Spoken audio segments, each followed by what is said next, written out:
Some things in the universe seem as though they must always remain fixed until light reveals that space itself can bend. You're listening to Infinite Space Sleep. On this journey, we'll explore a remarkable question. If space can curve around stars and galaxies, could the universe as a whole also have a shape of its own? And beyond the portion humanity can see, could other universes exist? Science has already observed signs of curved spacetime in the way light from distant galaxies is redirected, stretched into arcs, or split into multiple images across the sky. But when that question is extended to the entire universe, it becomes far more difficult to imagine. We still do not know for certain how vast the whole universe is, whether it has an edge, or what may lie beyond the limits from which light has had time to reach us. Some models even suggest that our universe may be only one region within a much larger reality, although there is currently no direct evidence confirming that other universes exist. So if space can bend and continue far beyond everything we are able to see, is this universe truly all there is? To move closer to that question, we'll begin with something much more familiar. The way gravity causes an object to fall and keeps planets moving around their stars. Imagine a quiet room with only a small ball being held in your hand. When your fingers open, the ball falls to the floor. The motion is so familiar that we hardly need to think about it.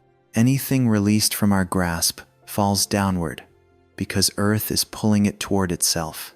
In the classical view, this is gravity, an invisible force that appears between objects with mass. Earth is so large that its pull is strong enough to draw the ball, the raindrops, and even our own bodies toward the ground. This explanation remains extremely useful and is accurate enough for most of what happens in everyday life. But general relativity opens the door to a different way of imagining it. Instead of asking only how strongly Earth pulls on the ball, we can ask how Earth's presence has changed the region of space-time around it. The space around us is not an empty, perfectly motionless box. It is joined with time as part of a single structure. When matter is present, that structure changes. A planet, a star, or a galaxy does not simply sit inside space-time. It also changes the paths around it. The ball in the room cannot see those paths. It does not know that Earth lies beneath it, and it does not choose which way to fall. When the hand opens, the ball simply follows the most natural path allowed by the space-time around Earth. In a region completely empty of matter, that natural path might be very close to a straight line, but near a large object, the shape of space-time has changed. The straightest possible path the ball can follow, therefore, carries it toward the ground. This may sound strange, because to our eyes, the ball still appears to move almost straight downward. The curvature here does not necessarily reveal itself as an obvious bending line inside the room. It lies in the way distance, time, and motion are connected.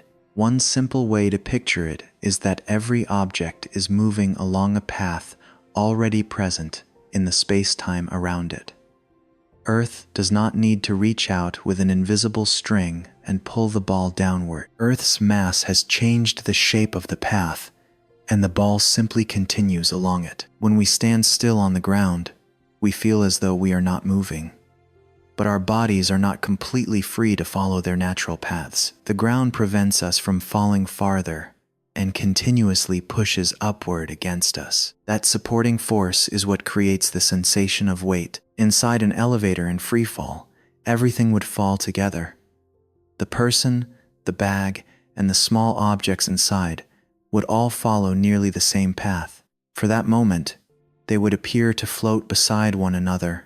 Gravity has not disappeared, but because everything is falling together, there is no surface pushing back to create the feeling of weight we experience while standing on a floor. Astronauts aboard a space station experience something very similar.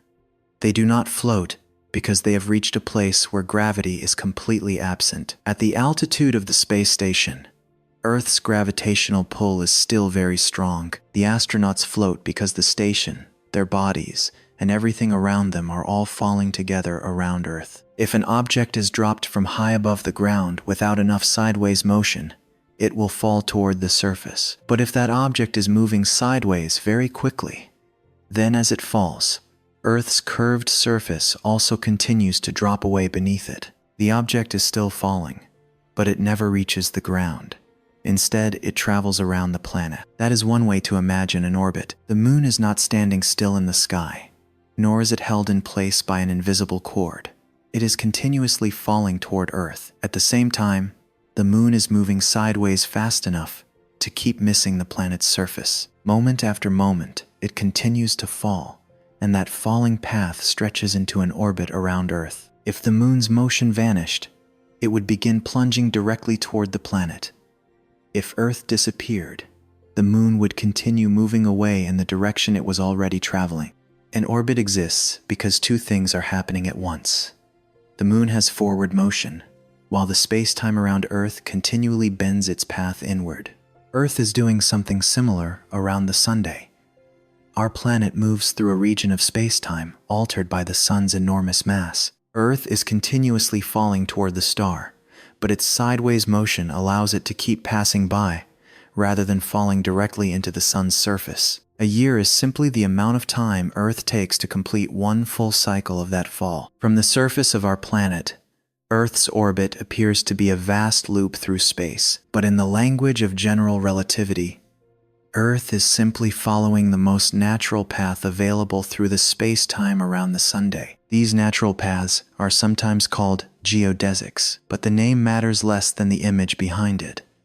Everything is trying to travel as straight as possible, even though the meaning of straight changes when space-time is curved. On a flat surface, two people who begin walking along parallel paths can continue without changing the distance between them. But on Earth's surface, two people who start at the equator and walk directly north will gradually move closer together, eventually meeting at the North Pole.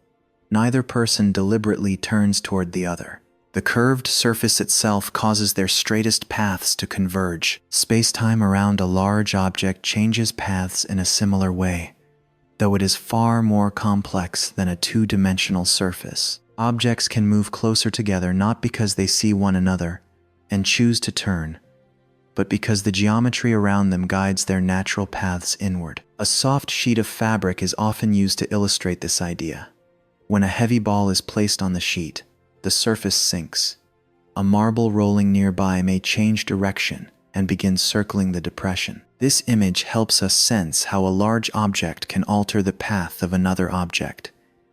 But it is only a first comparison. The sheet bends downward because of Earth's gravity and requires an outside dimension into which it can sag. Real space-time does not necessarily need to bend into some larger room beyond the universe. We can recognize that a place is curved without stepping outside it to look. Creatures living only on Earth's surface could still measure distances, draw enormous triangles, and discover that the ground is not perfectly flat. They would not need to leave the planet to know that their paths lie on a curved surface.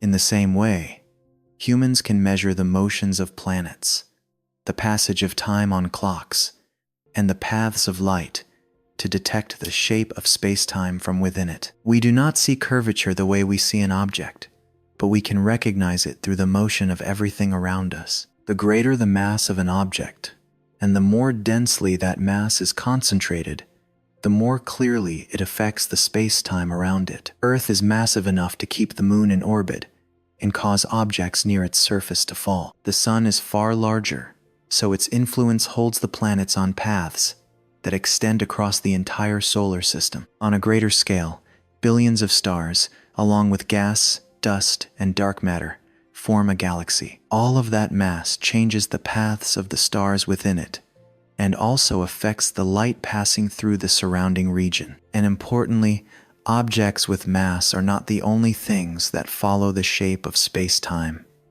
Light does as well. A ray of light cannot remain still. As soon as it is emitted, it continues moving through space. In a nearly empty region with little influence from matter, light follows a path that is almost straight. But when it passes near a star, a galaxy, or a massive cluster of galaxies, The straightest path available to it has changed. The light does not feel a hand pulling it sideways. It does not slow down and then turn. It continues along the most natural path before it, but that path itself has been curved around the mass it passes. From Earth, we can see the results of this motion. The position of a distant source may appear slightly shifted. A galaxy may be stretched into a long arc. In special cases, several different paths of light from the same source can reach us, causing a single galaxy to appear as multiple images across the sky. At this point, gravity is no longer only the thing that makes a ball fall to the floor.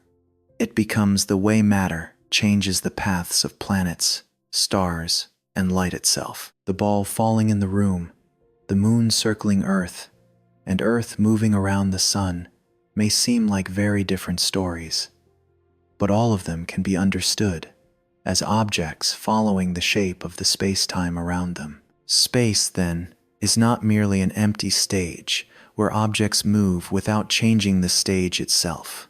Every planet and star contributes to the shape of the place it occupies. Other objects, from a tiny grain of dust to an entire planet, then move according to that shape. In the quiet space around Earth, the moon continues to fall along its orbit. It does not strike the surface, escape into the distance, or require a cord to hold it in place. At every moment, it simply follows the straightest path the space-time around our planet allows. And much farther away, a ray of light that has just left an ancient galaxy is doing the same. Ahead of it lies a vast cluster of galaxies, where the combined mass of thousands of galaxies has changed the path through space. The light continues to travel as straight as it can, but as it approaches that cluster, the path ahead begins to curve, and an entirely different image is about to appear in Earth's sky. The ray of light from the end of our previous journey is still moving toward an enormous cluster of galaxies.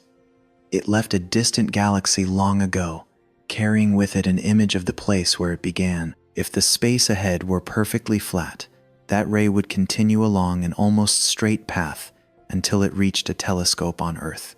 But between the source and us lies a region containing hundreds, perhaps thousands, of galaxies of many different sizes, along with hot gas and a great amount of non-luminous matter invisible to the eye. Together, all of that mass changes the shape of space-time across a vast region. As the ray enters this region, it does not strike a wall, nor is it pulled sideways by an invisible hand. It continues along the most natural path ahead. The only difference is that this path no longer resembles the one it followed through nearly empty space. Space-time around the galaxy cluster has been curved, so the ray follows a curved route before continuing toward Earth. From so far away, we cannot see the entire path the light has traveled. A telescope records only where the ray finally appears in the sky. Because its direction changed along the way, the source may seem to lie somewhere other than the place where the light was actually emitted. When the change is large enough, a galaxy behind the cluster may be stretched into a long arc. The galaxy itself has not been physically bent. What has changed is the path taken by light from different parts of it, causing the final image to appear elongated and distorted across the sky. This phenomenon is called gravitational lensing. The name comes from the way foreground mass redirects light, much like a lens made of glass. But there is no enormous sheet of glass between the galaxies. The curvature of space-time itself acts as the lens, guiding rays that originally traveled in different directions toward the same observer. Imagine a very distant galaxy lying behind a large galaxy cluster. Some of its light passes around the upper side of the cluster, some travels below it, and other rays curve around either side. Several different paths can still lead to Earth. When those rays arrive, they carry images of the same galaxy from slightly different directions. As a result, a single galaxy may sometimes appear as 2, 3, or even more images within the same region of the sky. These are not similar galaxies that happen to stand beside one another. They are multiple images of the same source, carried along different paths through curved spacetime. Those paths are not perfectly equal in either length or travel time. Some rays must cover a greater distance, while others pass through regions where spacetime is more strongly curved. Because of this, two images of the same source may not show exactly the same moment in its history. If a distant object suddenly brightens, one image may change first, while another follows later. That small delay becomes a natural clock, helping astronomers learn more about the mass lying between the source and Earth. When the background galaxy, the intervening mass, and the observer are almost perfectly aligned, light can travel around the central object from several directions and still reach us. If the alignment is precise enough, the source is not divided into a few separate points. Instead, its image stretches into an almost complete circle. This ring of light is called an Einstein ring. It may resemble a faint halo surrounding a large galaxy, but the ring is not a real structure located there. It is the curved image of a much more distant galaxy, hidden almost directly behind it. In most cases, the alignment is not perfect enough to create a complete circle. The light is instead drawn into long, thin, glowing arcs around the galaxy cluster. These arcs are traces of the routes the light has taken. Their shapes, lengths, and positions reveal how strongly time has been curved in that region. Gravitational lensing does more than distort an image. It can also make a distant source appear brighter. When many rays from the same galaxy are bent toward Earth, a telescope receives more light than it would if no mass stood in the foreground. The galaxy cluster then acts like a vast natural magnifying glass, allowing us to see objects that would otherwise be too distant and too faint to observe directly. Some very young galaxies have been discovered only because their light was magnified by a cluster in front of them. Without gravitational lensing, those sources might have remained hidden in the darkness. This natural magnification allows humanity to look deeper into the universe's past, because light from a more distant galaxy has traveled for a longer time before reaching Earth. When we observe it, we are seeing the galaxy as it appeared billions of years ago, when the earliest structures were still taking shape. The arcs in the sky also help us measure the mass of the foreground cluster. A galaxy cluster may contain countless stars, along with gas and dust. But when the mass of everything visible is added together, it is often still not enough to explain how strongly the light has been bent. The distorted images reveal that the cluster contains far more mass than the portion that is shining. This unseen mass is called dark matter. It does not emit or reflect light in a way telescopes can detect directly, but it still changes the space-time around it. When light from background galaxies passes through a region containing dark matter, their images are shifted or distorted. By measuring the changes in many distant galaxies, astronomers can infer where the invisible mass is concentrated and build a map of something the human eye cannot see. In some places, the curvature is strong enough to create great arcs, multiple images, or clear Einstein rings. Elsewhere, the effect is much smaller. Each galaxy is stretched so slightly that the change would be almost impossible to recognize on its own. But when thousands of galaxies all show a tendency to be distorted in the same direction, the subtle pattern becomes clear.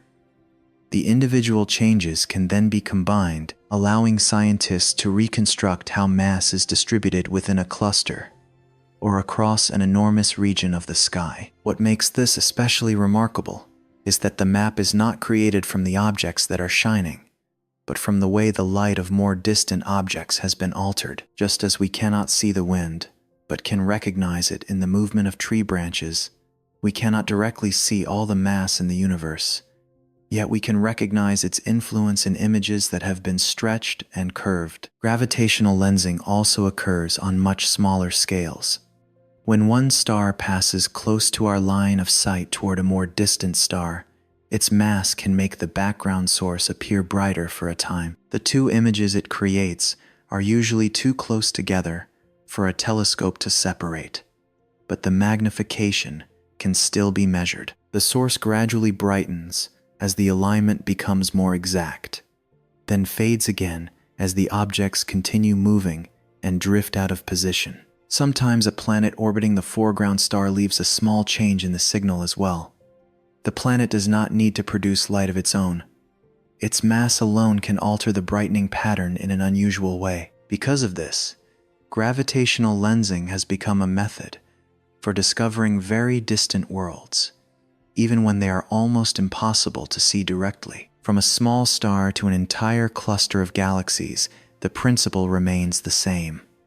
Mass changes spacetime, and light passing through that region continues along the most natural path available. The image we receive is altered, not because the light turns by itself, but because the roadway through the universe has changed. This is also how we know that spacetime can truly bend. We do not see that curvature the way we see a mountain or a river, but light has traveled through distant regions and returned carrying its traces. A galaxy appearing as several images, a glowing arc around a cluster, a faint ring in the sky, or a remote source suddenly made clearer, are all signs of the path the light has followed. The curvature of spacetime is therefore no longer only an idea contained in equations. It appears in real images captured by telescopes. Every arc tells us where light was redirected. Every repeated image shows that several different paths connect the same distant galaxy to Earth. Every magnified region reveals a great concentration of mass lying between us and the source. The ray that began this chapter finally leaves the curved spacetime around the galaxy cluster and continues toward Earth. But it does not arrive alone. Other rays from the same galaxy have traveled around the cluster along different routes. When all of them appear together in the final image, the original galaxy no longer looks like a single point of light. Instead, it becomes a series of delicate arcs around the foreground cluster, as though the light itself has redrawn the shape of the path it has just traveled. Through those lines of light, we can recognize curvature around a star, a galaxy, or an entire galaxy cluster. But these are still local changes, appearing around regions where large amounts of mass are concentrated. On a far greater scale, another question is waiting.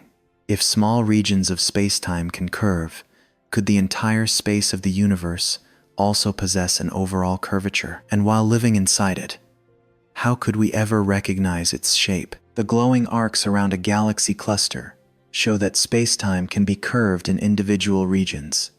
But these are still local distortions, appearing around places where large amounts of mass are concentrated. When we look beyond a single star, galaxy, or galaxy cluster and turn our attention to space on the largest possible scale, a different question begins to emerge.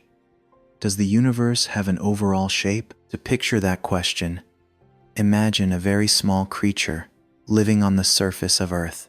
It can move forward, left, or right, but it cannot rise into the air and has never left the ground to see the planet from the outside. To this creature, the entire world is simply the surface stretching out around it. If it stood in the middle of a wide field, the ground ahead would appear completely flat. It could travel a great distance without ever sensing that it lived on a sphere. Earth's curvature would be far too slight compared with the size of its body and the short distances it could observe. But if the creature began measuring much greater distances, the true shape of the surface would gradually reveal itself. It could draw an enormous triangle by traveling from the equator to the North Pole, then returning to the equator along a different route. When it measured the triangle's 3 angles, the result would not match that of a triangle drawn on a flat surface. The creature would not need to leave Earth and look back at the planet from the outside. It would only need to measure distances, directions, and angles on the surface where it lived. From those internal measurements, it could discover that its world was not perfectly flat. Humanity is in a similar position. We live inside the universe, with no observation point outside it from which to view all of space at once. No one can step far enough away to photograph the universe as we might photograph a planet. To learn its shape, we must measure it from within, using the paths of light, the distances between galaxies, and the images left behind from when the universe was very young. When cosmologists describe space as flat, positively curved, or negatively curved, they are not describing the universe as an object with an outward shape like a ball, a disk, or a saddle. Those terms describe how distances, angles, and straight paths behave across space on the largest scales. The simplest possibility is flat space. In a space like this, two lines that begin parallel remain the same distance apart. Even a very large triangle has angles that add up to about 180 degrees, just like the familiar triangles drawn on a sheet of paper. But the word flat can easily be misleading. It does not mean the universe is a thin sheet floating inside some larger emptiness. The space we experience has 3 dimensions. We can move left or right, forward or backward, up or down. Calling space flat simply means that measurements of distance and angle across those 3 dimensions follow the familiar rules of ordinary geometry. Imagine 2 rays of light sent out in parallel directions across an enormous region of space. If the geometry of that entire region is flat, the distance between the rays will not naturally shrink or grow because of space's overall shape. They continue along the straightest paths available and remain parallel. In flat geometry, an enormous triangle formed by 3 rays of light also has angles that add up to nearly 180 degrees. The triangle may be larger than an entire galaxy, but the basic rule remains the same as it is for a small triangle drawn on a desk. A nearly flat space can be immensely large, and it may even be infinite. But flat does not automatically mean infinite. Geometry tells us how lines and angles behave, while the total extent of space depends on the universe's larger structure. So even if measurements show that space is nearly flat, we cannot conclude from that alone that the universe has no limit to its size. The second possibility is positively curved space. The most familiar image is the surface of a sphere. On Earth, 2 people can begin at the equator and walk directly north along paths that seem parallel. At first, the distance between them changes very little, but as they approach the North Pole, their paths draw closer together until they finally meet. Neither person deliberately turns toward the other. Both simply walk straight along the surface. It is the curvature of the surface itself that causes paths that began parallel to converge. A triangle drawn on a positively curved surface can also contain larger angles than a triangle on a flat plane. Begin at the equator, travel straight to the North Pole, turn, and then return to the equator at a different point. The triangle formed by that journey can have 3 angles whose total is greater than 180 degrees. This is how curvature appears in measurement. There is no need to view the sphere from the outside. Someone living on its surface can still recognize the geometry of their world through very large triangles and the way straight paths meet. If the 3-dimensional space of the universe has positive curvature, its straightest paths could converge in a similar way. But the sphere is only a 2-dimensional image that helps us picture the idea. The universe is not a thin skin wrapped around an enormous ball. Real space has 3 dimensions, and its curvature cannot be fully represented by any familiar object from everyday life. A positively curved universe could be finite without having an edge if its geometry and overall structure allow it. This may sound contradictory, because we often imagine that anything finite must end at a wall. Yet Earth's surface is finite and has no edge. A traveler can continue moving forward, circle the planet, and eventually return to the starting point without ever reaching a cliff where the surface ends. Earth has a limited area, but there is no boundary where someone walking across it could fall out of the world. A 3-dimensional space with positive curvature could have a similar property. If a spacecraft could travel far enough in the same direction without being limited by cosmic expansion or time, then geometrically it might eventually return near its starting point, without ever encountering an edge of the universe. This does not mean the universe must have that shape. It simply shows that finite and having an edge are not always the same thing. Space can contain a finite volume without ending at a final wall. The third type of geometry is negatively curved space. The image often used to represent it is the surface of a saddle. That surface curves upward in one direction and downward in another, creating a shape very different from the surface of a sphere. On a negatively curved surface, two paths that begin almost parallel can gradually move farther apart. No force is pushing them away from each other. The geometry of the surface itself causes the distance between them to increase as they continue forward. A very large triangle in a negatively curved region can have three angles that add up to less than 180 degrees. Its sides still follow the straightest possible paths across the surface. But because the surface opens outward differently from a flat plane, the angles of the triangle become smaller. Once again, the saddle is only a two-dimensional image. If the universe has negative curvature, it would still be the three-dimensional space in which we live. We should not imagine the entire universe as an enormous saddle placed inside some other room. What matters is not an outward shape, but the behavior of paths. In flat space, parallel lines remain the same distance apart. In positively curved space, they tend to move closer together. In negatively curved space, they gradually separate. Triangles tell the same story. In flat space, their three angles add up to nearly 180 degrees. In positively curved space, the total is greater. In negatively curved space, it is smaller. If we could construct a triangle large enough across the universe and measure its three angles with great precision, then in principle, humanity could determine the geometry of space without ever stepping outside it. But that is far more difficult than drawing a triangle on the ground. The points forming a cosmic triangle may be billions of light years apart. We cannot stretch a measuring tape from one galaxy to another. Every distance must be inferred from light, brightness, motion, and the traces that remain across the sky. There is another idea that can easily cause confusion. Spacetime may be strongly curved around a star or a black hole, while the average geometry of the universe as a whole remains nearly flat. These two statements do not contradict each other. Think of the surface of the ocean.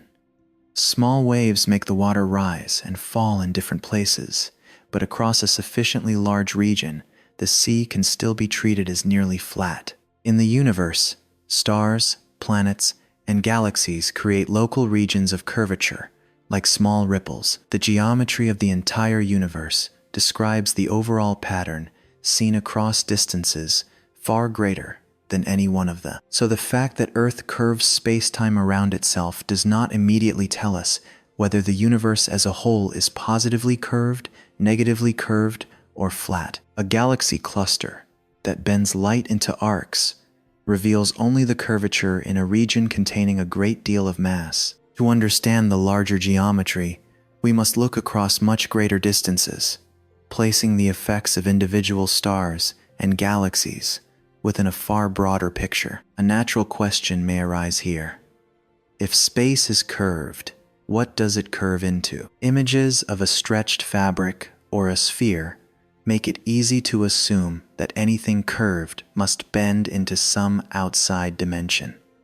Earth's surface curves through three-dimensional space. A sheet of fabric sags inside a room. It may therefore seem that the space of the universe must also curve into some larger place. But in geometry, curvature can be detected entirely from within, without referring to any outside dimension. The small creature living on Earth could discover that its surface was curved by measuring triangles and paths, even if it knew nothing about the space above the sky. In the same way, three-dimensional space can possess its own curvature, revealed through the behavior of distances and angles. It does not necessarily need to bend into a four-dimensional room that humans could somehow enter. Higher dimensions appear in some physical models, but they are not required to understand the basic meaning of spatial curvature. Relativity also joins time with the three dimensions of space to form spacetime.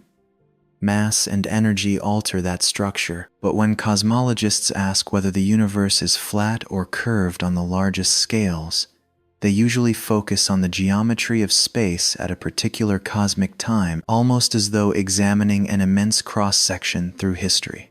The geometry of space also does not have to remain unchanged in every sense. As the universe expands, distances between faraway galaxies can increase over time, while the basic geometry is still described as flat, positively curved, or negatively curved. Imagine a map with points marked across its surface. If the entire map is enlarged evenly, the distances between the points grow, while the rules governing angles and parallel lines may remain the same. Cosmic expansion can be pictured in a somewhat similar way, though the reality is deeper and more complex. A flat universe can expand. A positively curved universe can expand as well, and so can a negatively curved one. Geometry alone does not determine how quickly the universe grows, nor is it enough to reveal its ultimate fate. This is why the question, "What shape is the universe?" cannot be answered with a single simple drawing. Geometry describes how paths and distances behave. Size tells us how far space extends.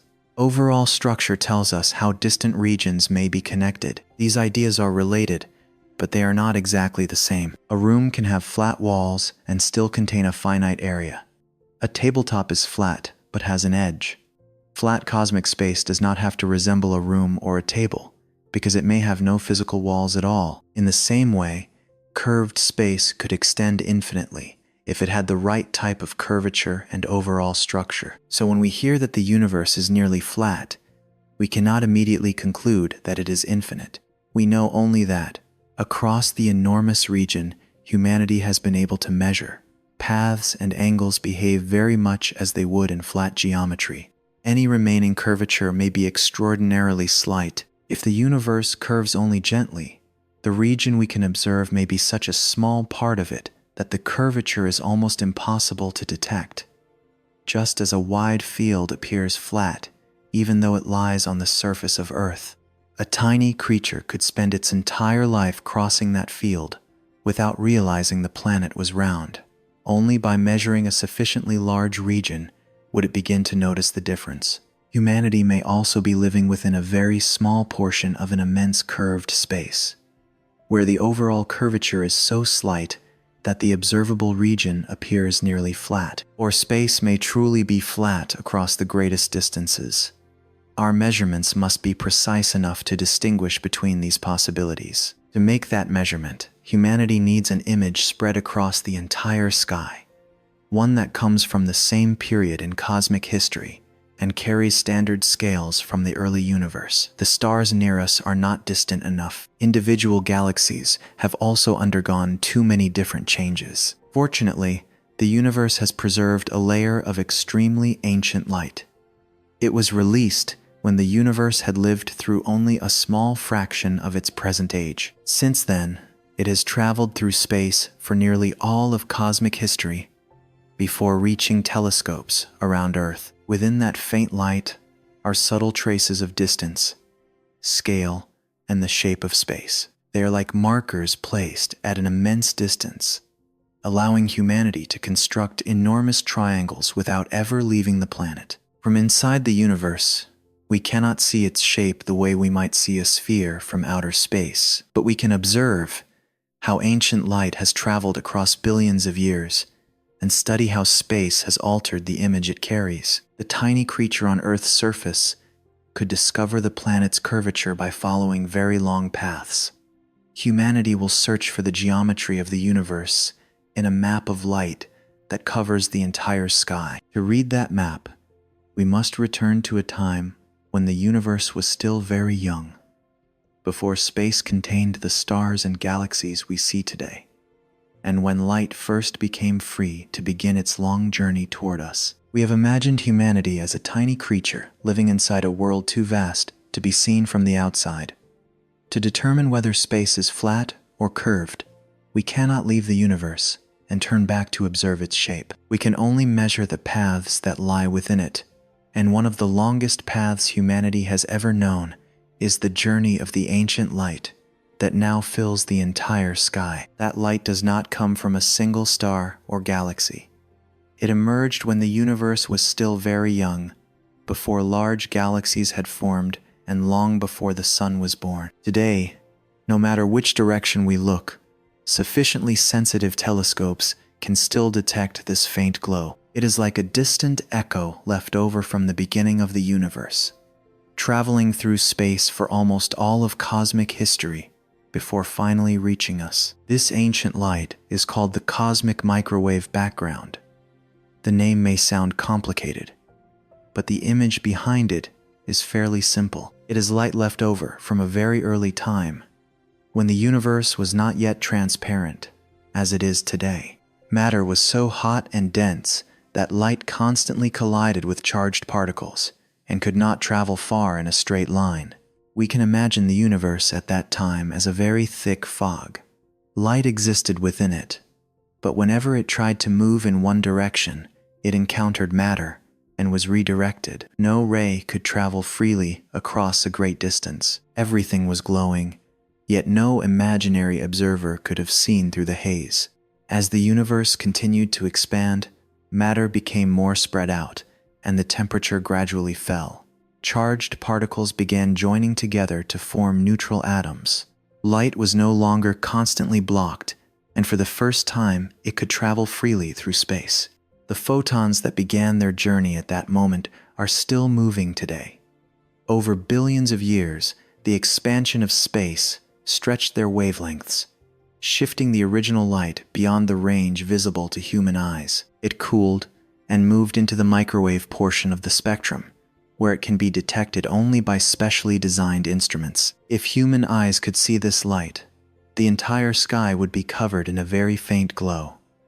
It would not be concentrated into points like stars, nor would it form a distinct band like the Milky Way. It would appear from every direction, like an ancient background lying behind nearly everything else we observe in the universe. At first glance, this light is almost perfectly uniform. Its temperature varies only slightly from one direction to another. But when instruments become precise enough, subtle differences begin to appear. Some regions are a little warmer, while others are a little cooler, like the faintest ripples on a surface of water that seems completely still. These differences are far too small for our senses to detect. But to cosmologists, they are extraordinarily important traces. Each slightly warmer or cooler region reflects a tiny difference in the density of matter in the early universe. In some places, matter was concentrated a little more densely, while in others it was slightly more spread out. Over time, gravity caused the denser regions to attract even more matter. From those tiny initial differences, enormous clouds of gas gradually formed, eventually becoming the stars, galaxies, and galaxy clusters we see today. The map of the cosmic background, therefore, shows us more than ancient light. It also preserves the traces of the earliest seeds that later grew into the vast structures now spread across the sky. The brilliant galaxies of the present began as tiny differences hidden within that faint glow. To observe the full picture, humanity sent instruments into space, where they could measure the sky without as much interference from Earth's atmosphere. Satellites such as WMAP, followed later by Planck, scanned nearly the entire sky and recorded the extremely small temperature variations in the cosmic background. The result was a map filled with regions of different colors.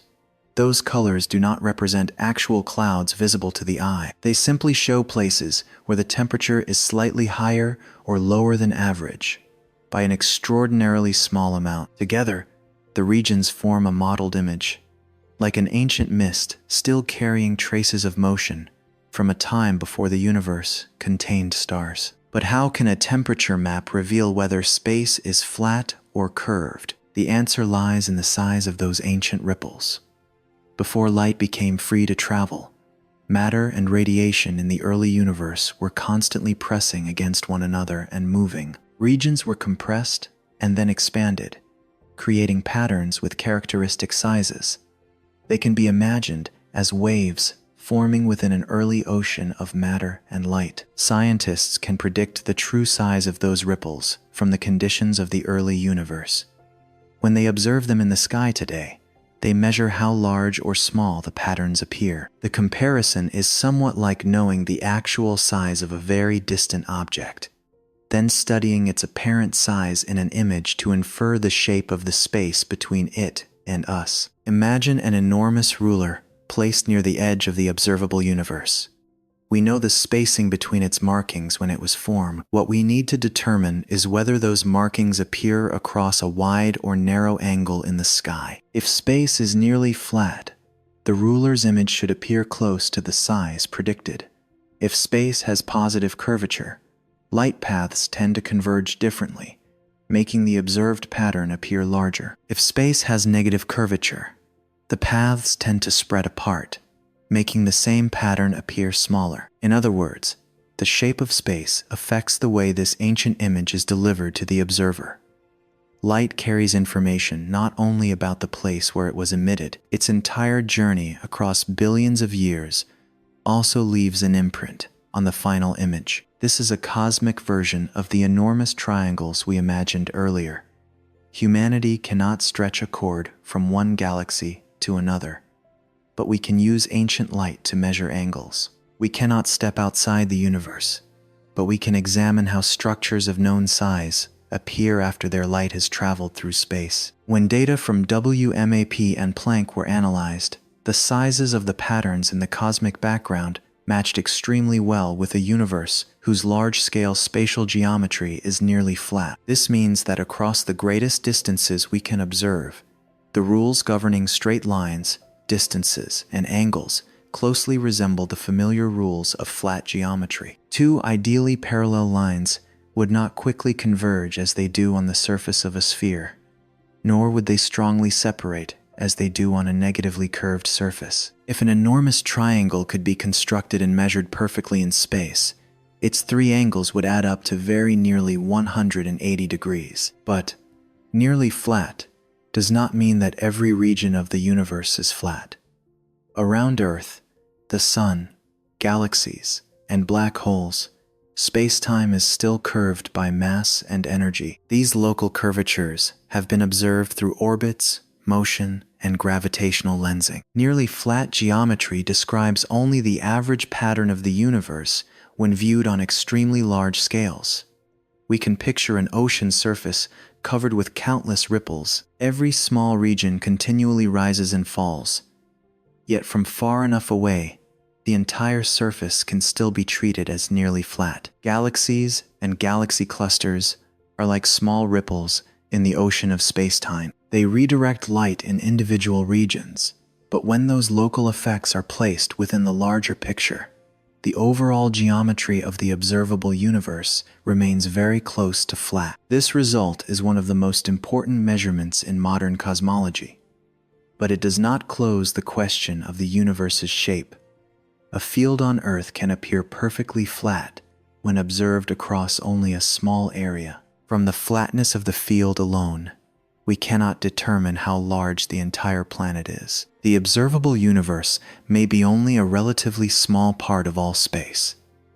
If the overall curvature is extremely slight, the region we can see may not be large enough to reveal the difference. The universe may appear nearly flat because it truly is flat, or because its radius of curvature is far greater than the portion we can observe. Imagine a tiny creature living on an enormous sphere. If the sphere is so large that the entire region the creature can explore covers only a tiny fraction of the surface, every nearby measurement will closely resemble one made on a flat plane. The creature could measure with extraordinary precision and still conclude only that its world is nearly flat within the region it can observe. Humanity may be in a similar situation.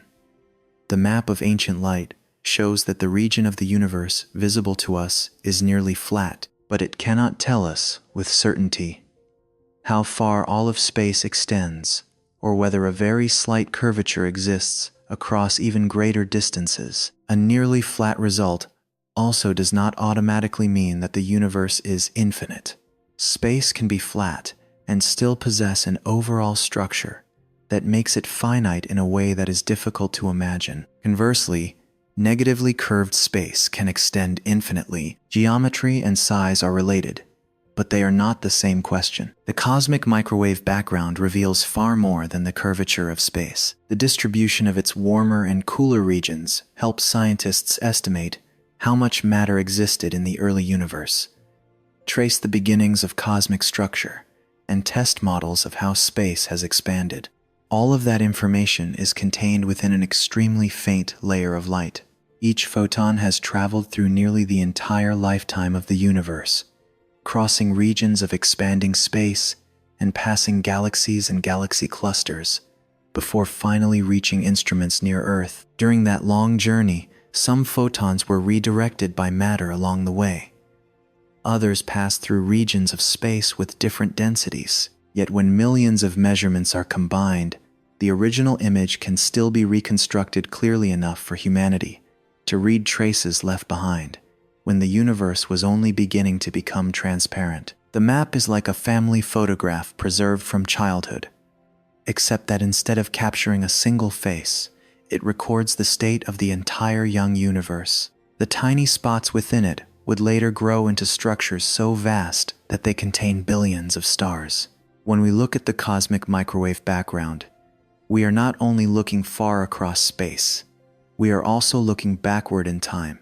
The older the light, the earlier the moment carried within its image. This microwave map therefore marks one of the farthest limits that ordinary light allows us to observe. Before that time, the universe was still too opaque for photons to travel freely.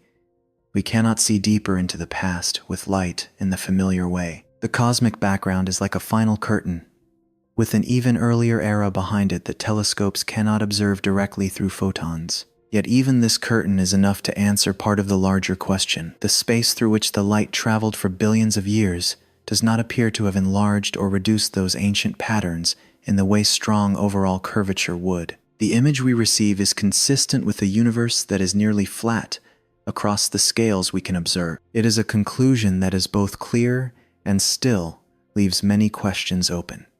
We have measured the geometry of an immense region of space around us, but we still do not know how many times larger the entire universe may be. We know that an observational horizon surrounds our view, but we do not know whether the space beyond it continues, much like the region we know, or extends in a way that prevents its light from ever reaching us. The ancient map does not give us a picture of the entire universe. It shows only the portion whose light has had enough time to reach Earth. Beyond that limit, space may continue through many more regions of matter, galaxies, and emptiness that we have never seen. So after using ancient light to measure curvature, the question is no longer only whether the universe is flat or curved. Another begins to emerge. How large is the nearly flat region we can observe compared with all of space? The visible portion may be like a small island in an enormous ocean. The entire universe may be finite but without an edge, or it may extend far beyond every distance humanity has ever measured. The cosmic microwave background has traveled through nearly all of cosmic history to reach us. Yet it still carries information only from within a certain horizon. Beyond it, no wall has been seen, and there is no sign that space suddenly comes to an end. The limit of our vision is not necessarily the limit of the universe, just as the horizon at sea is not where the ocean stops. It is simply the place where light and distance cause everything beyond it to disappear from the observer's view. As the ancient map slowly recedes behind us, we will move toward that boundary, a boundary that is not a wall or the edge of an abyss, but only the place where the universe extends beyond what light is able to tell us. The ancient map of light shows that the region of the universe around us is very close to flat geometry. But that map does not cover everything that exists. It records only the portion of space that has had enough time to send its light to Earth over the course of cosmic history. Beyond that limit, our view comes to an end. No wall appears. No bright or dark boundary marks the place where space stops. There are only regions too distant for their stories to have reached us yet. A boat drifting across an ocean on a misty morning encounters a similar limit. The people aboard see the water stretching toward a faint line in the distance. Everything seems to disappear beyond that line. But the ocean does not end there. The horizon marks only the point beyond which their eyes can no longer see. The observable universe is our horizon in space. Every star, galaxy, and cloud of gas seen through a telescope appears because its light has completed the journey to Earth. The farther away the source, the longer that journey has taken, and the further back in time the image we receive belongs. When we look at a galaxy billions of light years from Earth, we do not see it as it is today. The telescope is collecting light that left that galaxy billions of years ago. Looking deeper into space also means looking back toward earlier and earlier periods in the history of the universe. Eventually, light brings us to a boundary. Beyond it, signals have not had enough time to arrive. The universe has a finite age, and even though light travels extraordinarily fast, it still requires time to cross a distance. A region may have existed for a very long time, yet its light may still be on the way, or may never have had the opportunity to reach us. That boundary is not fixed like a line drawn on a map. As time passes, new signals continue to arrive, carrying images from regions that could not previously be observed. Our view, therefore, changes as the universe grows older. The expansion of space makes the journey of light more complicated. While a photon is traveling, the distance between its source and Earth continues to increase. The light does not stop, but the space ahead of it is constantly being stretched. At sufficiently great distances, space expands so rapidly that a signal emitted today will never reach us. The photon still moves forward, yet the distance it must cross grows faster than the journey can close. Because of this, some regions that are invisible today may still send us older light in the future. Other regions are so distant that any new signal emitted there now will remain forever beyond Earth's reach. This separation is not created by a wall. No obstacle blocks the photon. It is the expansion of the space between the two regions that prevents them from continuing to exchange information. The observable universe is therefore not the same as the entire universe. It is only the part from which we are able to receive signals. The space beyond may be vastly larger, containing more galaxies, galaxy clusters, and dark regions that have never appeared in any image. An observer living in a distant galaxy would also have a horizon of their own. They would see a region of space centered around their position, just as we see one centered around Earth. Some places visible to them might lie beyond our view, while familiar regions of Earth's sky might not appear on their map at all. Every observer stands at the center of the region whose light can reach them. But that does not make anyone the center of the entire universe. On the ocean, every boat sees a horizon surrounding it. That circle moves with the boat rather than marking a fixed place on the sea. Beyond our observational horizon, space most likely continues. Those distant regions may contain galaxies much like the ones we know, still forming vast networks of matter and emptiness. The laws of physics may also continue to operate there in the same way they do within the portion we have measured. Even so, no direct signal from sufficiently distant regions has reached us to confirm that picture. Science can only infer what may lie beyond the horizon, from what happens within the observable region, and from models describing the history of cosmic expansion. The entire universe may be many times larger than the portion we can see. It may also extend infinitely in every direction. Another possibility is that space is finite, but has no edge. The idea of something finite without an edge feels strange, because familiar objects all have boundaries. A room has walls, an island has a shoreline, a box has sides, but Earth's surface reveals another possibility. Earth has a finite area, Yet someone who continues traveling across its surface never reaches a cliff where the ground ends. A path around the planet may eventually lead that traveler back near the starting point. The surface has a limited size, but no edge from which anyone could fall. Three-dimensional space may also be able to possess a similar structure, though it is far more difficult to imagine. A very long journey could continue without ever reaching a final wall, even while the total volume of all space remained finite. This is only one possibility allowed by geometry, not a confirmed shape of the universe. Current measurements are not precise enough to determine with certainty whether all of space is finite, infinite, or how many times larger it may be than the observable region. The question, what lies outside the universe, must also be considered carefully. In everyday life, one object is always contained within something else. A box sits inside a room, the room belongs to a house, and the house stands on Earth. Because of this habit of thought, it is easy to assume that the universe must also be placed inside a larger emptiness. But space itself is part of the universe. It does not necessarily exist as an object placed inside another container. If every distance and every location belongs to the universe, the word outside may no longer have its familiar meaning. Asking what place lies beyond all of space is somewhat like asking which direction lies farther north when you are already standing at the North Pole. The question is understandable in language, but the usual definition of direction no longer works in the same way. Some physical models still allow our universe to belong to a larger structure, yet that structure would not necessarily resemble a dark, empty region surrounding a glowing sphere. That image is only the human mind trying to place a difficult idea into a familiar form. What we understand more clearly is the limit of observation itself. We know why our view has a boundary. Light takes time to travel, and space has expanded throughout that journey. But what lies beyond the boundary still cannot be seen directly. A more powerful telescope can detect fainter sources within the region whose signals have already arrived.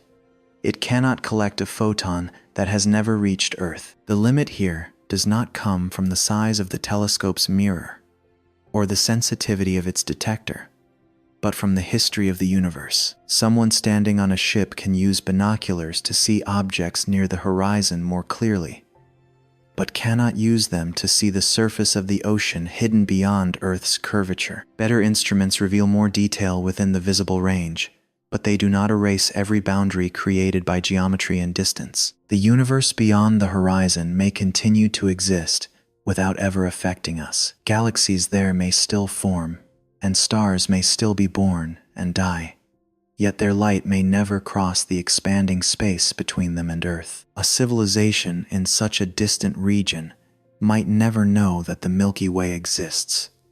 On their map of the sky, Earth would not appear. Both sides could still belong to the same space, yet remain separated by the limits of exchanging signals. The boat moving through the fog on Earth can eventually continue forward and reach the place that once lay beyond the horizon. In the universe, some regions recede so quickly that no journey could ever catch up with them. This is where the image of the ocean no longer perfectly matches reality, yet it still preserves the most important idea. The end of our view does not mean the end of space. Beyond our horizon may simply lie more of the same universe, filled with countless additional galaxies and dark expanses. In that case, the observable universe would be only a small region within a far greater cosmic ocean. But models of the early universe open another possibility.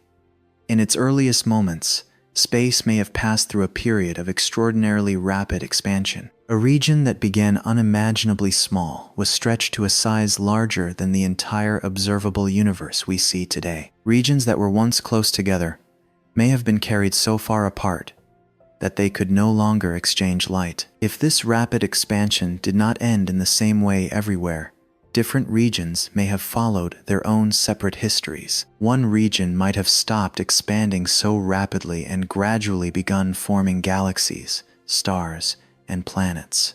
Meanwhile, other regions may have continued stretching or entered a different state. According to some models, These regions would become almost completely separated from one another by space that never stops expanding. This possibility has not been directly observed.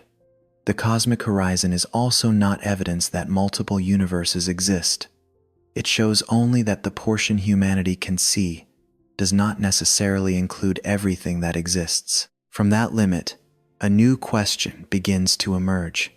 Is the space beyond simply more of the same universe we know, or have other regions passed through entirely different histories? To move closer to an answer, we must return to a time when the universe was still very young, when distances were not yet as vast as they are today, and the entire observable region may once have fit within a tiny domain. It is during that period of extreme expansion that the universe's nearly flat geometry becomes easier to understand.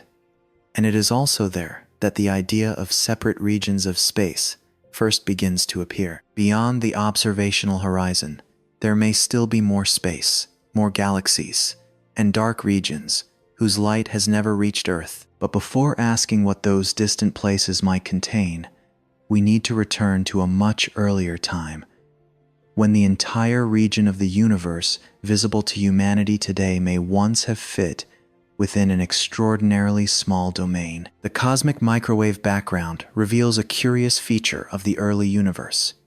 Regions on opposite sides of the sky have temperatures that are astonishingly similar. Today, the distance between them is so great that light could not have traveled from one side to the other within the entire age of the universe. Even so, both regions carry signs that they were once in nearly the same state. It is like two rooms at opposite ends of a house remaining at the same temperature, even though there has never been enough time for heat to pass between them. That similarity led scientists to ask whether regions now separated by enormous distances might once have been close together. Another question comes from the geometry of space. Measurements of the cosmic microwave background show that the observable universe is extremely close to spatially flat. Any overall curvature is so slight that it is very difficult to detect within the region humanity can measure. This near flatness could simply be a coincidence, but there is another possible explanation. The space we can see may once have been stretched so dramatically that its original curvature became almost impossible to notice. Earth's surface is clearly curved when viewed from space, yet a small field still appears flat to someone standing on it. When the radius of a surface is vastly larger than the region being observed, its curvature becomes difficult to sense within that limited area. The region of the universe around us may appear nearly flat in much the same way. This does not necessarily mean that all of space must remain perfectly flat forever and in every direction. It may simply mean that the portion visible to humanity is a small part of a structure that has been stretched far beyond its original scale. From these questions emerged the model of cosmic inflation. According to this model, the universe passed through a period of extraordinarily rapid expansion during a very early stage of its history, before stars, galaxies, and any familiar structures had a chance to form. The word inflation can make it sound like an enormous explosion hurled matter outward. But that picture is not entirely accurate. There was no central point, sitting inside an empty void and blasting everything away. Instead, distances within space itself increased, rapidly carrying apart points that had once been close together. A region that began extremely small could have expanded to an immense size in a period far shorter than the blink of an eye. The individual parts of that region did not need to race through space faster than light. Rather, the space between them was expanding. We can picture this as a small piece of fabric being stretched outward, as long as we remember that it is only an analogy. Imagine a curve or wrinkle on the original fabric. When the fabric is stretched millions of times larger, that curve spreads across an enormous area and becomes very difficult to detect within any small section. If early space once had more noticeable curvature, it may have been stretched in a similar way. The observable universe today would occupy only a small portion of the expanded region, causing its geometry to appear extremely close to flat. This stretching also helps explain why regions on opposite sides of the sky look so similar. Before inflation, they may have been close enough to exchange energy and settle into nearly the same state. Then space expanded at an extraordinary rate, carrying them so far apart that today they lie near opposite edges of the observable universe. Their temperatures are not similar because those regions are exchanging information now. They may be similar because they once shared the same past before being pulled apart. During that brief period, a small domain carried its nearly uniform temperature, density, and other conditions outward, as it expanded to an enormous size. What once fit within a very limited region later became the entire sky that telescopes are able to observe. But the universe is not perfectly smooth. The map of the cosmic microwave background still contains regions that are slightly warmer or cooler than others. If every place had been exactly the same, matter would have had no reason to gather more strongly in one location than another. Galaxies might never have formed, and the universe today might be little more than an almost uniform distribution of matter becoming increasingly thin. Those tiny initial differences therefore played an essential role. A region with slightly greater density would exert a slightly stronger gravitational pull. Over time, it would draw more matter toward itself. An extremely small contrast at the beginning would gradually grow into vast clouds of gas, then stars, galaxies, and galaxy clusters. Inflation did not erase every ripple. It stretched microscopic fluctuations across immense distances. A variation initially smaller than any astronomical structure could eventually become the seed of a region containing billions of stars. The cosmic microwave background map is the surviving image of those seeds before they developed into galaxies. Its faint, warm, and cool spots are not flaws in the picture. They are traces of just enough unevenness for the universe to create structure. The balance is remarkably delicate. The universe was uniform enough for distant regions to have almost identical temperatures, yet uneven enough for gravity to begin gathering matter. Inflation offers a way to explain both of these seemingly opposite features. A small early region may have been close to thermal equilibrium. When it was stretched, that uniformity spread across the entire sky. At the same time, the tiny fluctuations within the original region were stretched along with it, becoming the variations observed billions of years later by WMAP and Planck. From those subtle ripples, the universe gradually formed an enormous web. Matter gathered along long filaments, galaxy clusters emerged where several filaments met, and vast empty regions opened between them. It all began with differences so small that, in the early universe, they changed the temperature by only a minute amount. Inflation, then, is not only a story about the universe becoming larger. It also connects the near-flat shape of space with the uniformity of the sky and the origin of the vast structures we see today. Even so, inflation remains a model of a very early period, not an event humanity has directly observed. No telescope has captured the moment when space began expanding at an extraordinary rate. What scientists have instead are the traces left behind, the near-uniform cosmic microwave background, the nearly flat geometry of space, and the way small variations are distributed across the sky. The predictions of many inflationary models agree quite well with those traces. But there is still no single confirmed answer explaining exactly what caused inflation, how it began, or how it ended. Modern science includes many different versions of the model. They all share the idea of a period of extremely rapid expansion, but they may differ in how they describe what drove that process and what happened when it came to an end. For this journey, we do not need to go deeply into the equations or hypothetical energy fields behind each version. The most important image remains that of a very small region of space being stretched until it encompassed the entire observable universe. Before that stretching occurred, two regions now lying at opposite ends of the sky may once have been close together. An initial curvature may have become too slight to detect. Tiny fluctuations may have been enlarged into the seeds of galaxies. This makes the larger picture of the universe easier to understand. It may appear nearly flat not because space was never curved, but because that curvature was spread across an enormous scale. It may appear uniform not because every distant region exchanged information throughout cosmic history, but because those regions may once have shared the same small domain.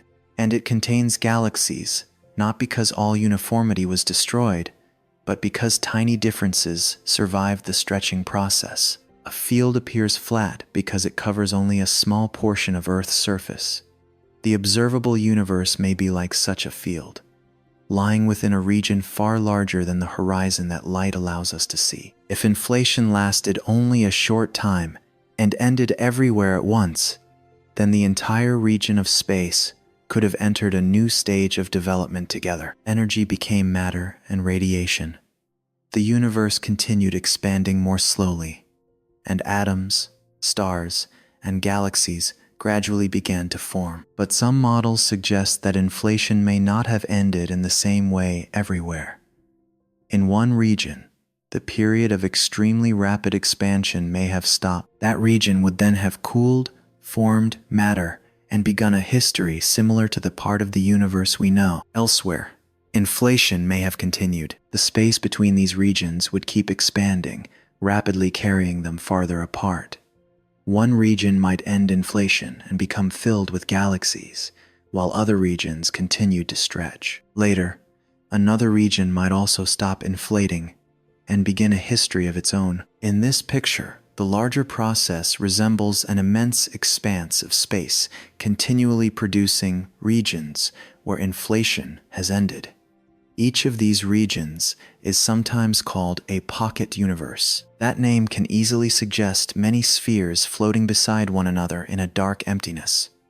But pocket universes are not necessarily balls, with clear surfaces drifting inside a larger room. They are regions of space with their own histories of development, separated by areas that are still expanding at an extraordinary rate. From inside one such region, an observer might be able to see only the space belonging to their own domain.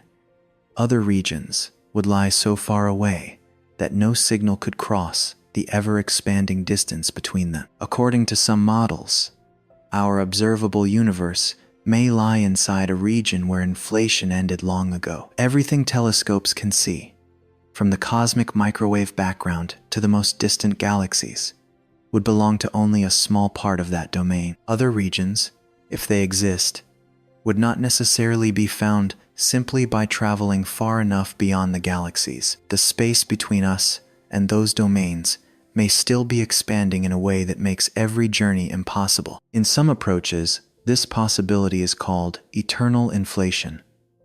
The word eternal does not necessarily mean that every region expands forever. It means that even when inflation ends in one place, it may continue elsewhere and keep producing new regions. This is the point where the story moves beyond what has been directly observed.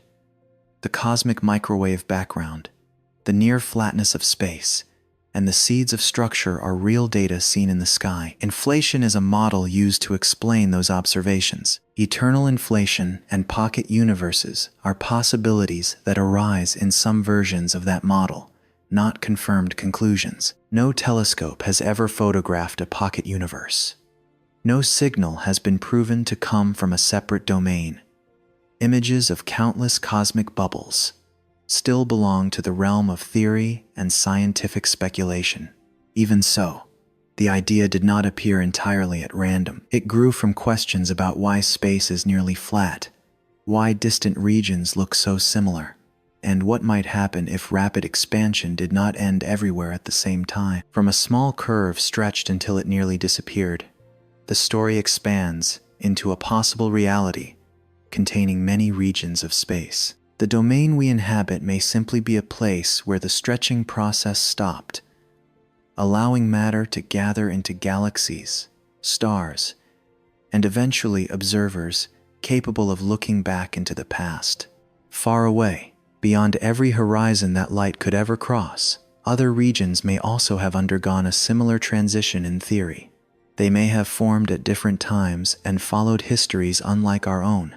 There is still no direct evidence that such regions truly exist, But the question has now become clearer. It no longer begins with the image of secret doorways opening into another world, but with the way space itself may have expanded in the early universe. If one small region was stretched until it became the entire sky we can observe today, must it have been the only place where inflation came to an end? Or beyond every horizon, could other regions also have stopped expanding so rapidly, begun to cool, and formed universes of their own? Somewhere far beyond every limit our telescopes can reach, space may still be expanding.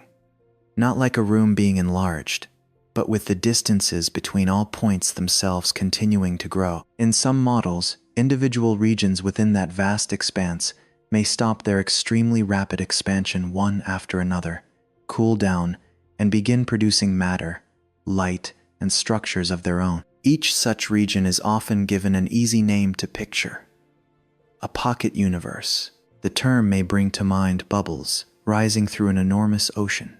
But these are not spheres enclosed by membranes, nor are they worlds arranged beside one another, like rooms along the same hallway. Between them may lie regions of space that continue expanding, stretching the distance ever farther until light can no longer cross it. For that reason, another universe, if one exists, may not lie in any particular direction in the sky. It would not necessarily be to the left of a galaxy, behind a star, or beyond some distant dark region. Ideas such as left, right, above, and below have meaning only within the familiar space of our own universe. The phrase parallel universe often makes people imagine another world existing right beside ours, with an identical Earth, an identical city, and another version of every person. That image is common in movies, but it is not what eternal inflation directly describes. The idea here is simpler, though still difficult to imagine.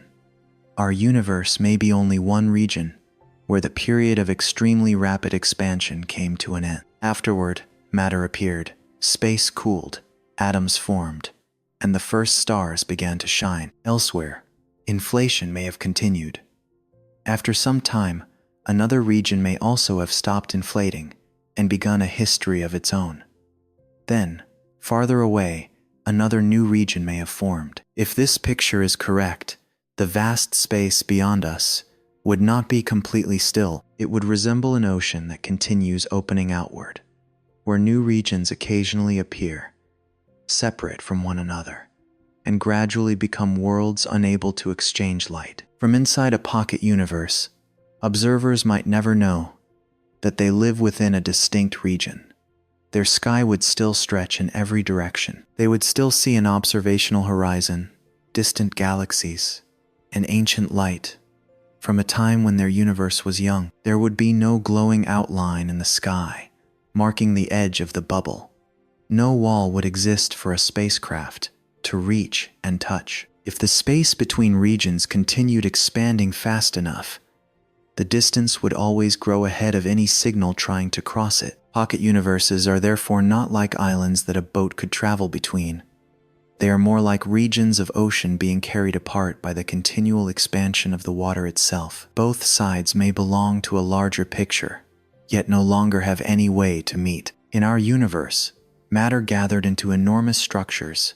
Stars can burn for billions of years, and at least one planet produced living beings capable of looking up at the sky. Another region, if it exists, may not have developed in the same way. A slight change in its initial conditions could send its later history in a different direction. Matter might gather more slowly, causing galaxies to form much later. Stars might be more widely scattered, or clouds of gas might never become dense enough to begin shining. In another region, matter might collapse too quickly, creating many dense and violent structures early in its history. There could also be places that remain almost completely empty, where the first light never appears because there is not enough matter to form stars. These are only images that help us sense the range of differences allowed by the models. No one has ever seen a sky like this. No telescope has ever recorded a galaxy belonging to another universe. Some models extend the possibility even further. Not only might the histories of separate regions differ, But certain features of physics might not be exactly the same. Gravity could be stronger or weaker. Some particles might have different masses. Even the way atoms form might change. A small alteration in the fundamental rules could be enough to transform the entire sky. If gravity were too strong, stars might burn quickly or collapse early. If matter had difficulty binding together, complex atoms might never form. Such a universe could still exist, but it would not necessarily contain planets, oceans, or any observers at all. At this point, the level of speculation becomes much greater. Eternal inflation has not been directly confirmed. The possibility that separate regions may have different physical states depends on even deeper models. Everything must therefore remain in its proper place, as a theoretical possibility, not a world that has been discovered. The most misleading part of the multiverse may be the name itself. Parallel universe suggests two worlds running side by side, close enough that someone might only need to find a doorway between them. But in the picture offered by eternal inflation, other regions may lie beyond every path that light, matter, or human beings could ever travel. There is no basis for claiming that every choice in life creates a new universe. There is no evidence that another version of us is living somewhere on the other side. Those stories belong to different interpretations, or to science fiction, not to the conclusions of observational cosmology. The multiverse discussed here begins with a much narrower question. If inflation ended in our region but continued elsewhere, could separate regions of space gradually appear one after another? That question may sound remote, but it grows from things we can actually observe in the sky. The universe around us is nearly flat.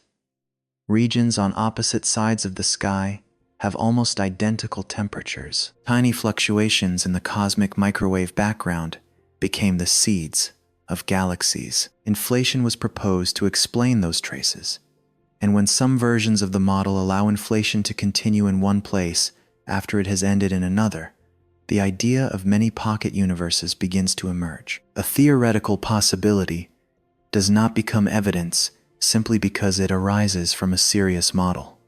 Science requires more than a plausible story. It needs a sign that can be found, measured again, and distinguished from more familiar explanations. That is the greatest challenge facing the multiverse. If another region lies beyond the observational horizon, no light from it can reach us. No telescope can see an object whose signal has never entered our part of the universe. Even so, some models leave open a narrow possibility for testing the idea. In the very early universe, while different regions were still forming, two bubbles may have appeared close enough to collide before expansion carried them apart. If such a collision ever occurred, it would not leave behind an image of another universe hanging in the sky. The trace could be far more subtle. A circular region that is slightly warmer or cooler, a faint boundary, or a portion of the cosmic microwave background shaped differently from the rest. The ancient light covering the sky has existed since the universe was very young. If a collision happened before that light was released, part of its influence might still remain in the map, observed by satellites today. But the cosmic microwave background already contains countless natural warm and cool regions. Those patterns were created by the universe's own primordial fluctuations. Dust in the Milky Way can also obscure or alter the signal. Measuring instruments are never completely free of noise. A strange circle on the map would therefore not be enough to claim that two universes once collided. A large cold region would not automatically become evidence of another domain. It would first need to be compared with every familiar cause capable of producing a similar pattern. This is the boundary between an intriguing idea and a scientific conclusion. An idea can open the door to beautiful images, but observation decides whether nature actually works that way. So far, no sign has been convincing enough to confirm that another pocket universe has left a trace in our sky. The searches continue, but their results must be interpreted with caution. The garden of cosmic bubbles, therefore, remains hidden behind a thick layer of mist. The models allow such bubbles to exist. Mathematics can describe how they might form, But nature has not yet given us a clear enough sign to know whether that garden is real or merely one of many paths theory can follow. Even so, the question is worth preserving, not because it promises a gateway to another world, but because it forces us to examine our own universe more closely. Why is space nearly flat? Why do distant regions look so similar? How did the period of extremely rapid expansion end? Did it stop everywhere at the same time? Each question leads us back to the ancient map of light. There, among its tiny warm and cool patches, there may be no trace of another universe at all. But if two early regions ever touched, the fingerprint of that encounter might also remain within that same faint glow. The next question, then, is no longer what another universe might look like. What matters more is whether a place that has never been seen could leave any sign at all in our own sky. On the astronomers' screens is a map covered with countless tiny patches of light and dark. It does not resemble a map of countries, with borders and names. Each area of color represents only an extraordinarily slight difference in temperature within the ancient light that fills the entire sky. This is the cosmic microwave background, a remnant from a time before space contained the galaxies we see today. That light traveled through nearly the whole history of the universe before reaching instruments near Earth. Among millions of warmer and cooler patches, scientists search for a very unusual sign. It might be a faint circular region, a symmetrical boundary, or a subtle distortion that cannot easily be explained by what is already known. If two pocket universes touched during the universe's earliest period, that encounter may have left a scar in the ancient light. In this picture, two universes would not collide like two planets. No solid surfaces would shatter, and no fragments of matter would be thrown into an empty void. According to some models, two forming regions of space may have come close enough for the area where they met to be altered. Energy in that region would have been distributed differently.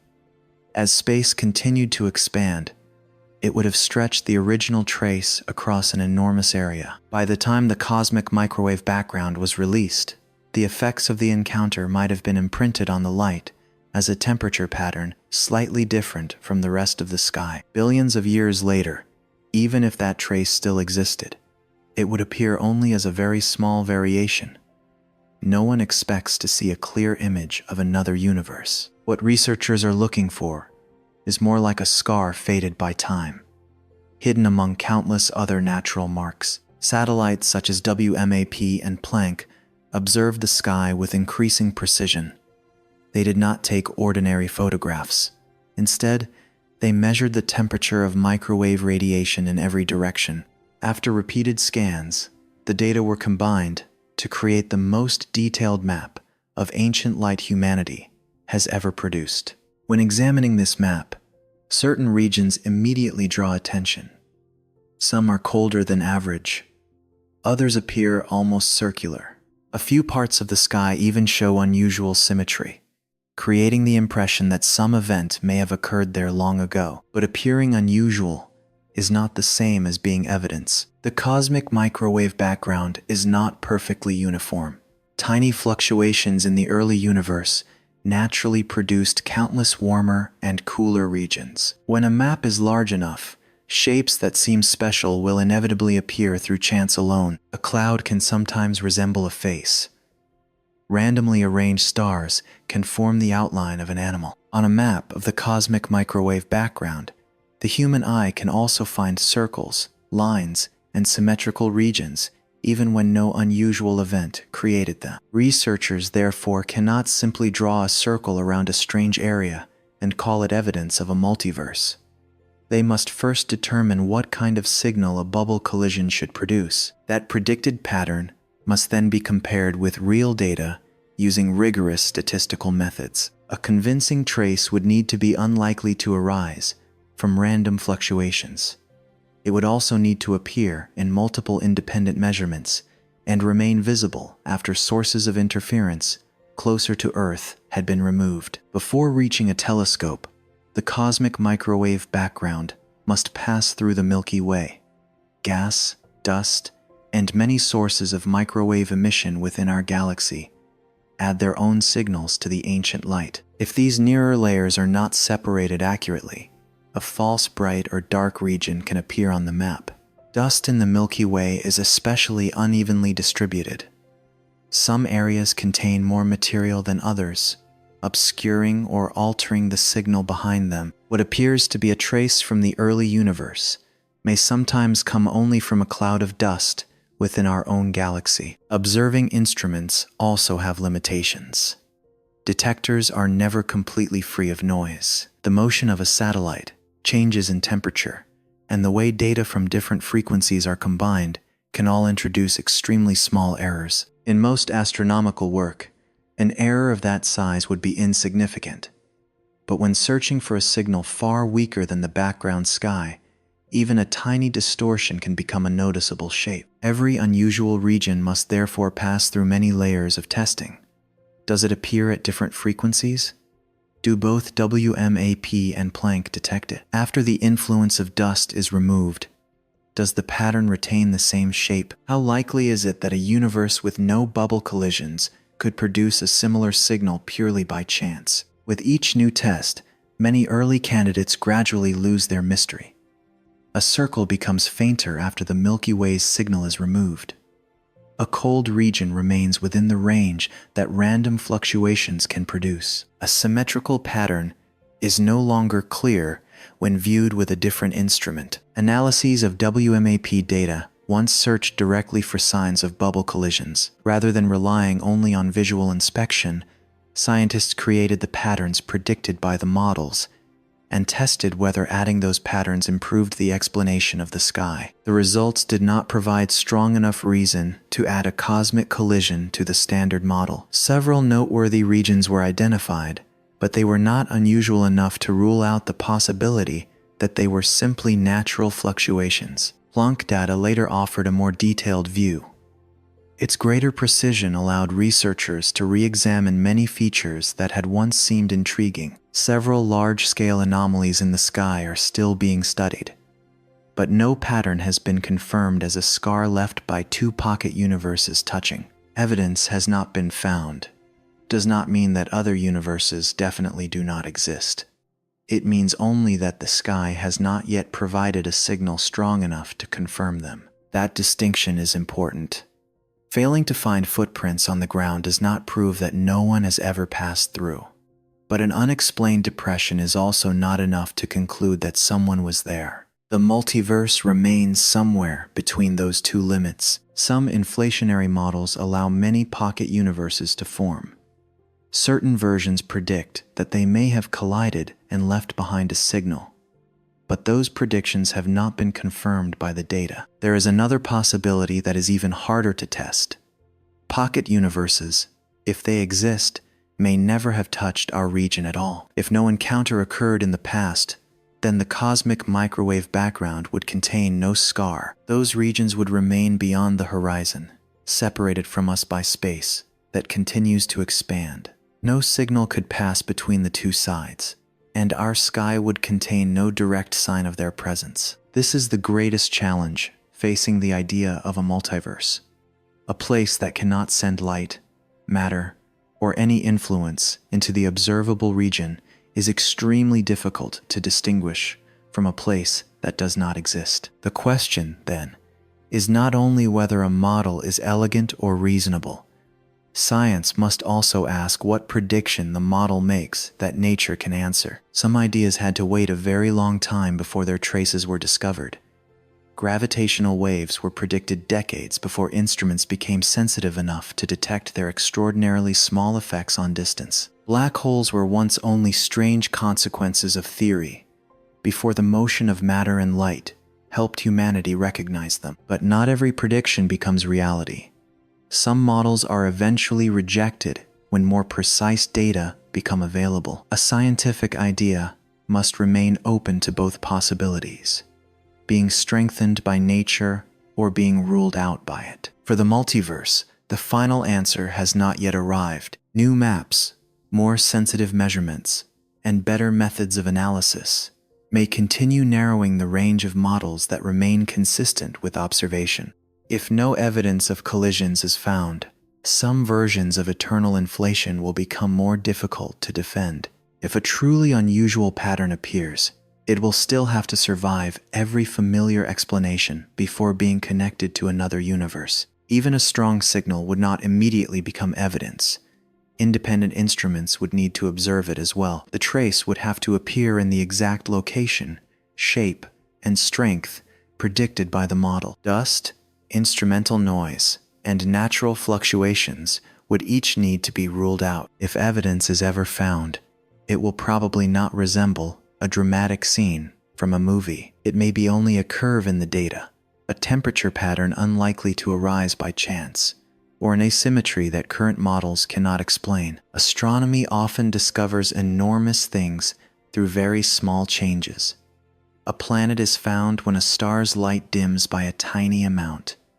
An invisible object reveals itself through the motion of nearby stars. A wave crossing the universe is detected through a change far smaller than the width of an atom. The trace of another universe, if it exists, may also be hidden within only a few numbers in an immense collection of data. So far, the map of the cosmic microwave background has revealed no clear fingerprint. Most of the warmer and cooler regions we observe are consistent with a universe that began with tiny fluctuations and later developed into the galaxies and galaxy clusters we see today. No collision between cosmic bubbles is required to explain the existing data. That result may sound less mysterious, but it marks an important step forward.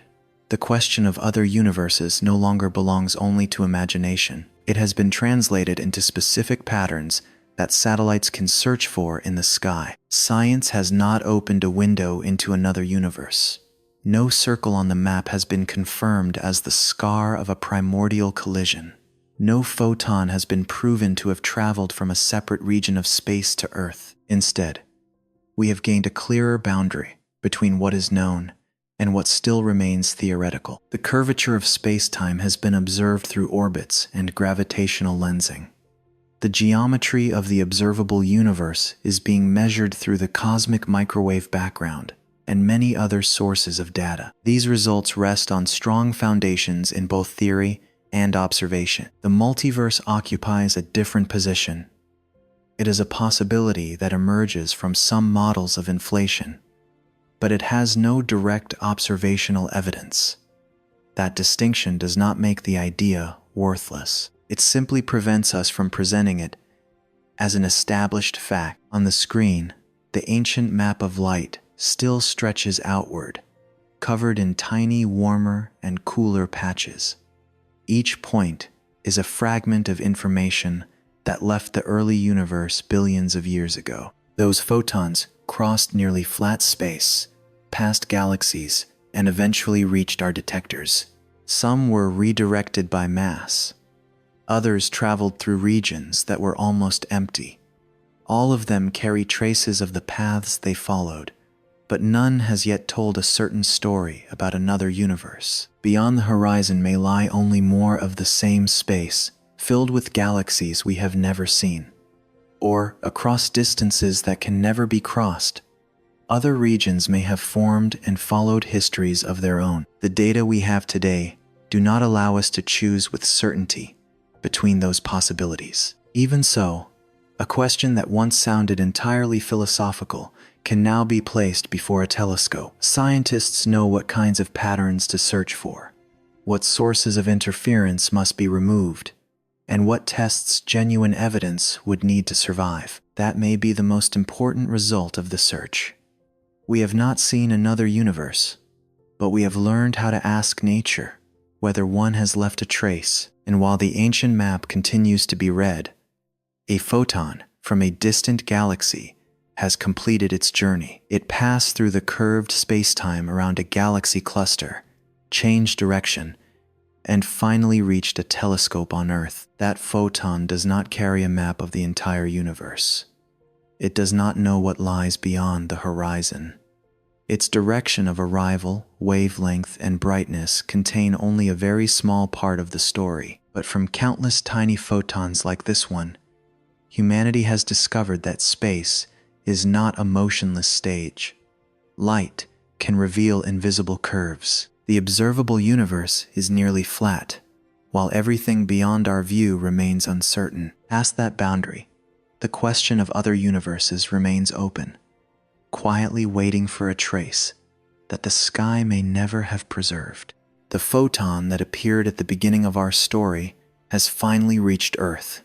After traveling for billions of years, it passed through the curved spacetime around a galaxy cluster, changed direction, and fell onto the mirror of a telescope. That photon does not carry a map of the entire universe. It does not know whether space has an ending, nor can it tell us what lies beyond the observational horizon. It carries only a tiny fragment of the past, preserved within its direction of arrival, its wavelength, and its brightness. But when countless photons are placed side by side, a larger picture begins to emerge. A distant galaxy is stretched into an arc. A single source of light appears as multiple images. A faint ring forms around the mass in the foreground. Through these distortions, humanity has discovered that the space between galaxies is not completely empty or motionless. Mass and energy alter the geometry of spacetime. A falling object, the moon moving around Earth, and Earth traveling around the sun are all following paths opened by spacetime. Light follows those paths as well, even though it has no rest mass. Through light, invisible curves become observable. They do not appear as roads drawn through the darkness, but they leave traces in the positions and shapes of extremely distant objects. When the question expands from a single star to the entire universe, everything becomes more difficult to imagine. No one can step outside space and turn around to see its shape. We live inside the very place we are trying to measure. Humanity must therefore rely on rays of light that have crossed immense distances. The cosmic microwave background provides a map from a time when the universe was still very young. The tiny temperature ripples within that ancient light help us measure how distances and angles have changed over billions of years. Current measurements show that the observable universe is very close to spatially flat on large scales.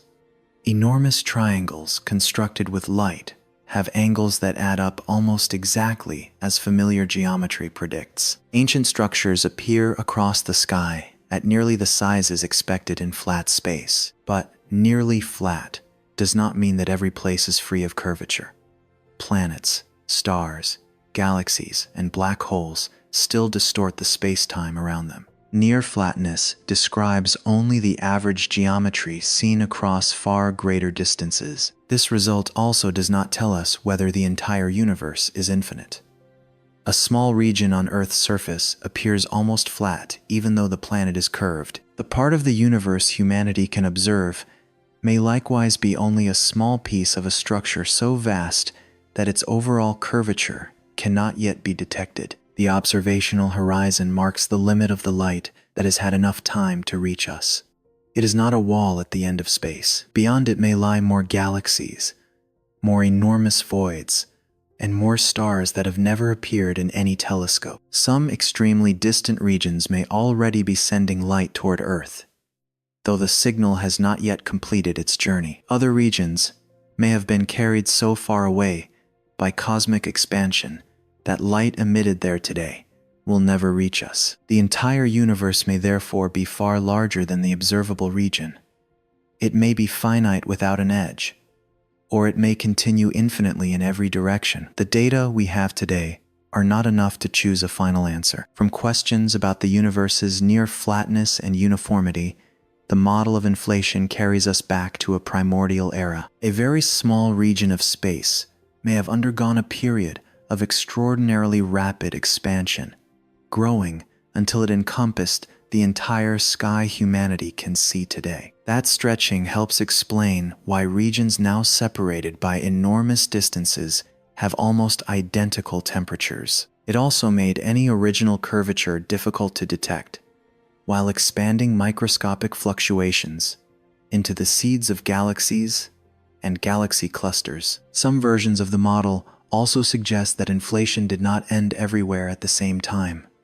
One region stopped expanding so rapidly and began forming matter, while other regions continue to inflate. From this possibility comes the idea of many pocket universes, each potentially following a history of its own. So far, no telescope has seen another universe. No signal has been confirmed as coming from beyond our own region of space. Searches for signs of collisions between cosmic bubbles in the microwave background have not produced sufficiently convincing results. An unusual cold region, a faint circle, or an unexpected pattern in the sky may inspire curiosity, but it may also be caused by random fluctuations, dust within the Milky Way, or the limitations of our instruments. Science does not yet have strong enough reason to call any of these features a scar left by another universe. The multiverse, therefore, remains a possibility within certain theoretical models. It is not a confirmed conclusion, nor does it mean that another version of each of us exists somewhere else. There is no evidence of gateways connecting different worlds, or that every choice in life automatically creates a new timeline. What matters is not the idea of imagining countless copies of Earth. It is the way a question that once seemed entirely philosophical has gradually been brought closer to the telescope. Humanity has learned to find the arcs created by curved spacetime. We measure the geometry of space using light from the early universe. We distinguish the observational horizon from the edge of the universe, then search the sky to see whether models of other regions leave behind any trace. The answer remains incomplete. But that incompleteness does not make what we already know any less remarkable. We know that space is not merely an empty stage. Distance and time are not completely separate. Light that appears to travel straight can arrive from a different direction because the path itself has been altered. We also know that we do not stand outside the universe. Every measurement is made from within it, on a small planet moving around an ordinary star. Even so, extremely ancient photons allow humanity to infer the shape of distances greater than any journey could ever cross. Before Earth existed, light was already traveling through the darkness. Before there were observers, it carried information about galaxies, matter, and the structure of space. Billions of years later, a tiny portion of that light reached a telescope and became data. The original photon is now only one signal among countless others, but its journey reminds us that every point of light in the sky carries a story about the places it has passed through. Beyond the observational horizon, space may still be expanding in silence. There may be only more galaxies, more dark regions, and more stars that have never been seen. Or reality may be far greater than any image humanity has ever created. We do not yet know the final answer. Perhaps the most distant reaches of the universe will remain beyond the reach of every telescope for a very long time. For now, ancient rays of light continue traveling through space. They curve around galaxies, cross regions that are almost empty, and carry tiny fragments of information about a universe larger than our field of view. Each photon moves quietly toward Earth, following the straightest path that spacetime allows. And within that unanswered question, we continue to look upward, listening to the light, and slowly learning to understand the shape of the place we call home.